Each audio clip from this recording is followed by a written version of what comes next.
আর এইভাবে কলিযুগের আয়ু হলো 4,32,000 বছর। কলিযুগের আয়ু কত? 32,000। আর দাপরের আয়ু কলির 2 গুণ, মানে 8,64,000 বছর।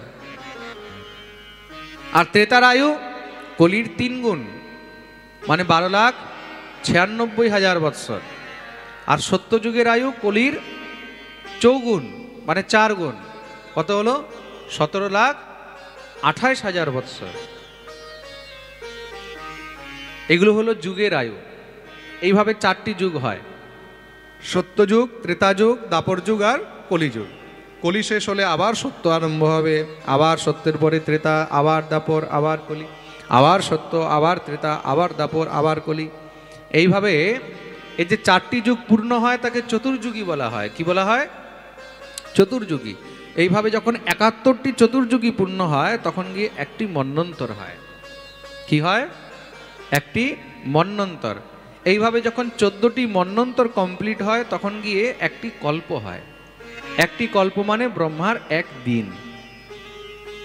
বিচার করে দেখুন, তার মানে ব্রহ্মার যতক্ষণে 1 মিনিট হয় ততক্ষণে আমাদের মতন কত আসে আর কত চায়।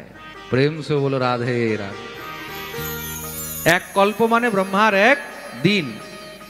আর ব্রহ্মার রাতও কিন্তু 1 কল্পের হয়। যেরকম একটা দিন 1 কল্পের, সেরকম 1 রাতও 1 কল্পের। আর ব্রহ্মার আয়ু কত জানেন? ব্রহ্মার আয়ু হলো 100 বছর।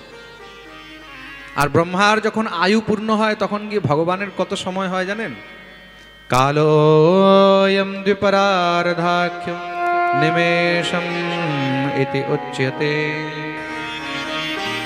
ব্রহ্মার যখন আয়ু পূর্ণ হয় তখন গিয়ে ভগবানের একটি নিমেষ হয়। কি হয়? নিমেষ। নিমেষ মানে বুঝেছো? এই যে চোখের পাতাগুলো পড়ে না, এটাকে বলা হয় নিমেষ। কি বলা হয়? তার মানে বিচার করুন, 1 ব্রহ্মা জন্ম নিয়ে যখন মরে যায় ততক্ষণে ভগবানের শুধু চোখের পাতা একবার পড়ে। দিনের মধ্যে আমাদের কতবার চোখের পাতা পড়ে? তো ভগবানের একদিনে যে কত ব্রহ্মা জন্ম নেয় আর কত ব্রহ্মা চলে যায়। প্রেম সে বলো রাধে রাধে। এই হলো সেই বিশাল সত্তা, তার জন্যই তাকে অনন্ত কোটি ব্রহ্মাণ্ডের নায়ক